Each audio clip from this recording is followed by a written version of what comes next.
अस्सलामुअलैकुम। रेडियो पाकिस्तान बहावलपुर के स्टूडियो से मैं हूं मोहम्मद आशिक अब्बासी। सामीन और नाजरीन, मौजूदा हुकूमत की कोशिश है कि कॉटन की ज़्यादा से ज़्यादा प्रोडक्शन लें, क्योंकि मुल्की मईशत में कॉटन का बहुत अहम किरदार है। आज इस हवाले से हमने अपने स्टूडियोज़ में मदऊ किया है जनाब जाहिद असलम साहब को। आप प्रिंसिपल साइंटिस्ट हैं कॉटन रिसर्च स्टेशन बहावलपुर के। जाहिद साहब, बहुत मेहरबानी, बहुत शुक्रिया। सबसे पहले तो ये बताइएगा कि कॉटन का जो बीज को सिलेक्ट किया जाता है, किस तरह उसकी सिलेक्शन करनी चाहिए और कौन कौन सी अप्रूव्ड वैरायटीज़ हैं जो इस बहावलपुर रीजन में हम काश्त कर सकते हैं। बिस्मिल्लाहिर्रहमानिर्रहीम।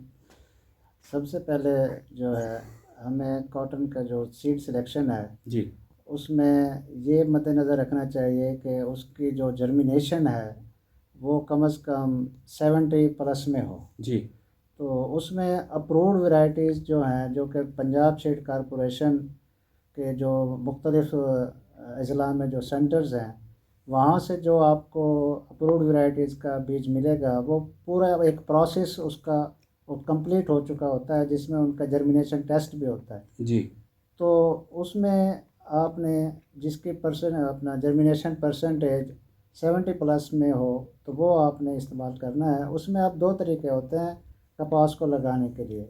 एक होता है खेलियों पर इसको काश्त किया जाता है और दूसरा इसको ड्रिल से हम काश्त करते जी हैं।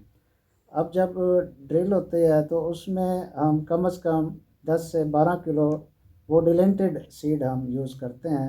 फी और एकड़। जो फी एकड़ जी और खेलियों पर जो हम काश्त करते हैं उसमें हम 6 से 8 वो हम बजरिया मैनुअल जो है हम हाथ के ज़रिए चोपे जिसको जी हम जी कहते हैं वो लगाते हम हैं। लगा के बिल्कुल सही। उसको काश्त करते हैं। जी इसमें अप्रूव वैरायटीज़ जो हैं IUB 13 है, उसके बाद MNH 1050 है, 1020 है, FH 333 ये एक नई वैरायटी है। इसमें ट्रिपल जीन इसमें क्लेम किया जाता है कि इसके जो जड़ी बूटियाँ उगाती है ना, तो उनको एक स्प्रे है जिसको हम कहते हैं ग्लाइफोसेट। जी तो वो हम कंट्रोल करते हैं। मैनुअली तो हम गोडी के ज़रिए कंट्रोल करते हैं, लेकिन बाज़ दफ़ा ऐसा होता है बारिशें इतने तवातर से आती हैं कि वो घास बहुत ज़्यादा, तो उस पर हम बज़रिया स्प्रे करेंगे तो इस वैरायटी को वो स्प्रे कुछ नहीं कहेगा और जड़ी बूटियों को वो तलफ कर देगा। बिल्कुल सही है। तो उस FH 333 है, उसके बाद FH 142 है, और इसी तरीके से भावलपुर में 184 जो है BH 184 ये भावलपुर की एक वैरायटी है। तो कोशिश करें कि अप्रूव्ड वैरायटीज़ की तरफ हम जाएं, जी क्योंकि वो एक पूरा एक मुकम्मल प्रोसेस के ज़रिए डेवलप हो बिल्कुल चुके हैं। सही। जैसा साहब, ये बस जो सीड है जो है तो कहाँ से हम ले सकते हैं हमारे काश्तकार। इसका तरीका ये होता है कि जो रिसर्च के इदारे होते हैं ना, वो जो नई वैरायटीज़ बनाते हैं उनके जो ड्यूटी होती है वो प्योर सीड प्रोड्यूस करना होता है। बिल्कुल सही है। प्योर सीड प्रोड्यूस करके वो पंजाब सीड कॉरपोरेशन को देते हैं।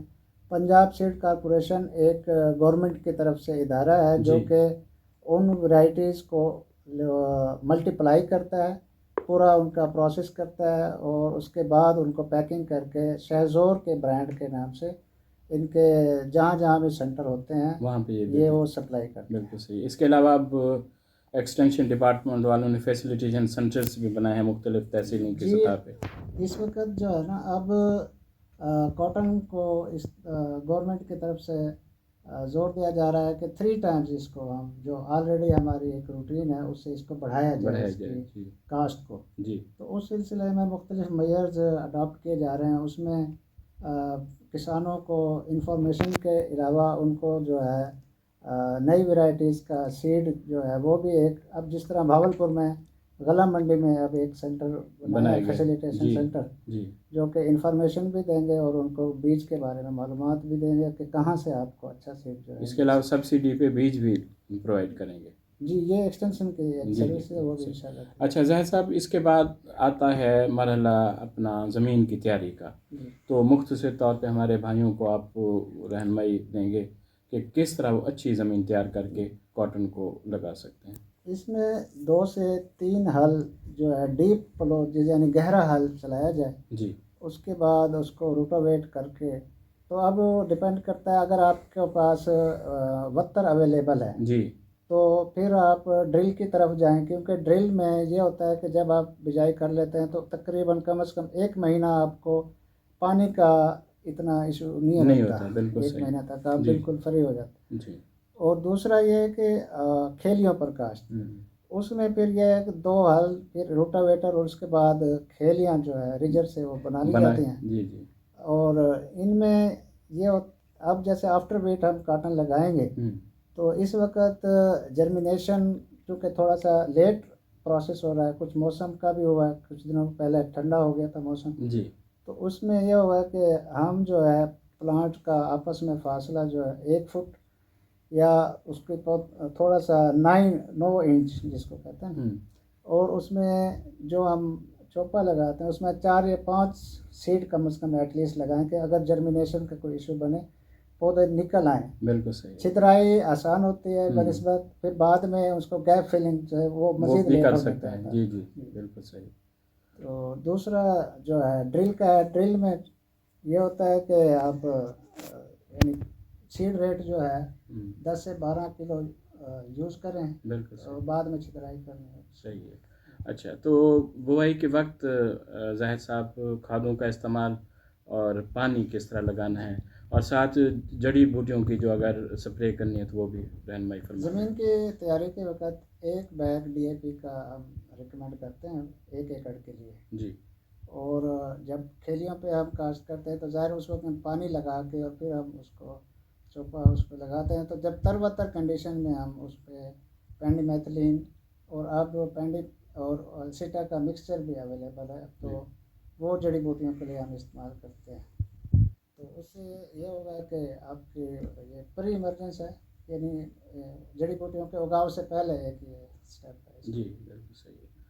आखिर में सर, चूँकि जिस तरह आपने भी फरमाया कि गवर्नमेंट बहुत फोकस कर रही है कि इस दफ़ा 3 टाइम्स यानी ज़्यादा लगाना चाहिए कॉटन, तो आप कोई पैगाम की सूरत में कोई बात करना चाहें हमारे किसान भाइयों के लिए, और इस रेडियो पाकिस्तान बहावलपुर के प्लेटफॉर्म से आपका कोई मैसेज जाए जी, तो आप क्या कहेंगे? कपास जो है ना हमारी मईशत में एक रीढ़ की हड्डी की हैसियत रखती है। हमारे 60% जो है एक्सपोर्ट आइटम्स जो हैं वो डायरेक्टली और इनडायरेक्टली कपास से रिलेटेड हैं। जितना भी टेक्सटाइल के यूनिट्स हमारे लगे हुए हैं उनका रॉ मटेरियल कपास से आता है। जी हमारी वर्क फोर्स इसमें बहुत ज़्यादा इस डिपेंड करती है इसके ऊपर। सही। तो ये इसको हम इसके क्रॉप के ऊपर माइनर क्रॉप्स पर जाना जो है नेशनल इंटरेस्ट में नहीं है। नेशनल जो कौमी मफाद है वो इसी में है कि हम इस कैश क्रॉप को जितना ज़्यादा हो सके इसको ग्रो करें।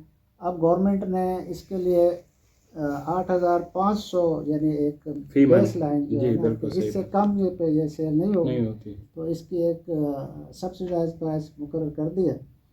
और यही है कि अब जो मौजूदा सूरत हाल है इसमें हम कोशिश करें कि ज़्यादा से ज़्यादा इसकी काश्त करें, और जिन लोगों के पास इस वक्त अभी बिजाई के मराहिल में हैं और नहरी पानी अवेलेबल है, मैं उनको ये सजेस्ट करूँगा कि वो बिजाई के लिए नहरी पानी को यूज़ करें, क्योंकि नहरी पानी में उगाव की जो शरह है वो ज़्यादा होती है, और संभाल के लिए वो दूसरा पानी भी सही। हमारे किसान काश्तकार भाई यकीनन आपकी बातों से मुस्तफ़ीद हुए होंगे कि ज़्यादा से ज़्यादा हम कपास को काश्त करें और अपनी जो मईशत है हमारे मुल्क की उसको बेहतर करें। ये थे जनाब ज़ाहिद असलम साहब, आप प्रिंसिपल साइंटिस्ट हैं कॉटन रिसर्च स्टेशन बहावलपुर के, और आज ख़ास तौर पे कॉटन सोइंग के हवाले से, कॉटन की ज़्यादा से ज़्यादा पैदावार लेने के हवाले से रेडियो पाकिस्तान बहावलपुर के स्टूडियोज़ में तशरीफ़ लाए। सर, आपकी तशरीफ़ आवरी का बहुत शुक्रिया सर।